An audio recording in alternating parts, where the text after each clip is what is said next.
Well, the ex-chief of the international atomic watchdog, Mohamed El-Baradei, is the man of choice to oust President Hosni Mubarak.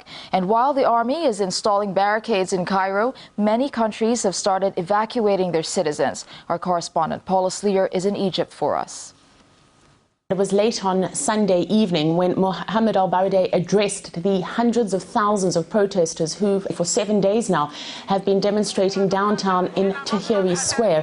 He said that he had been chosen by opposition groups, by the political organizations that have organized these demonstrations. He said that he was prepared to head an interim government if called on to do so. And once again, he reiterated the rallying call of thousands of Egyptians for Hosni Mubarak to step down. Now, the address was not a major surprise. I mean, Mohamed El-Baradei has been a name that's been bandied about here in the last few days as a possibility in terms of unifying this very fragmented opposition party, opposition force. It is worth noting that it took protesters 6 days to appoint him, and this is largely because Hosni Mubarak, since he came to power 30 years ago, has been intent on suppressing opposing views, and as a result, these demonstrations have been slightly chaotic. El-Baradei is a name that is well known to the international community, but here in Egypt he is a relative small player. He is much better known on the international scene, where he is the former head of the International Atomic Energy Agency, and he's also Nobel Peace Prize laureate. But certainly the opposition voices here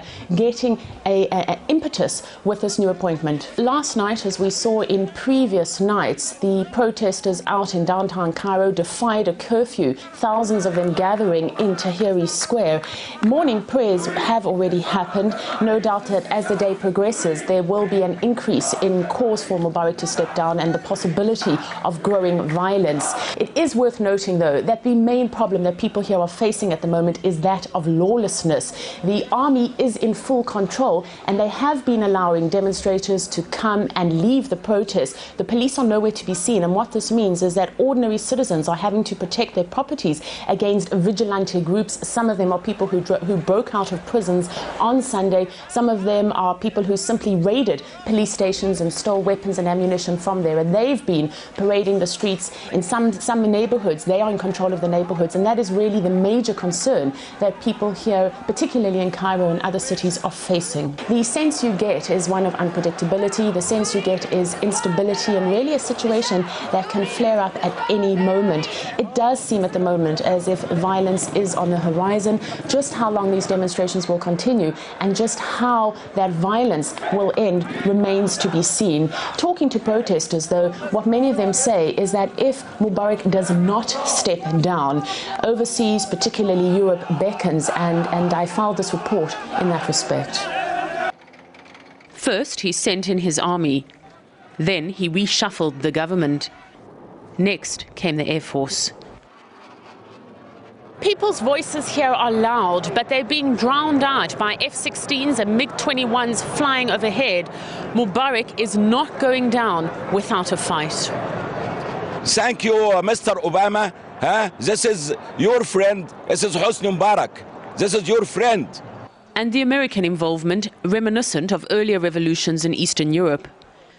No question about it. What happened in Georgia with the Orange Revolution, or rather the Rose Revolution in Ukraine with the Orange Revolution, 2003-2004, was part of a long-term strategy orchestrated by the Pentagon, the State Department, and various U.S.-financed NGOs like Freedom House and National Endowment for Democracy. And like those earlier revolutions, people mobilized around a common goal. Abdul Nur came all the way from Aswan to get rid of a dictator. He tried to beat us with the police, he failed. He tried to beat us with army, he failed. The Russians must help us. Ahmed Abbas is an engineer, qualified and jobless. But he says he can't find work because of corruption. We can't find job. He paid to one inside the company 60,000 Egyptian pounds so he can work in the company. And as a result, Europe beckons. Most of people want to go to Italy, want to go to Greece, want to go to England. So people in Egypt want to leave this country because they are very frustrated and they are looking for better life, for better future. And for Europe, that means mass immigration and the problems that come with it.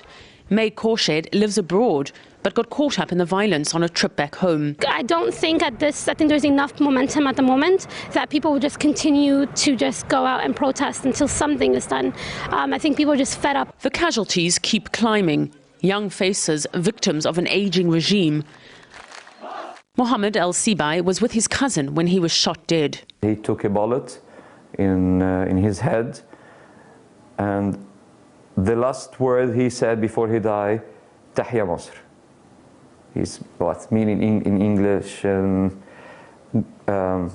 may God protect Egypt forever. But whether that protecting will be with or without President Mubarak is still unclear. Well, as the 7th day of demonstrations gets underway here in Egypt, no doubt the international community will remain focused on what happens here, as will Egyptians themselves. I'll be bringing you more updates throughout the day.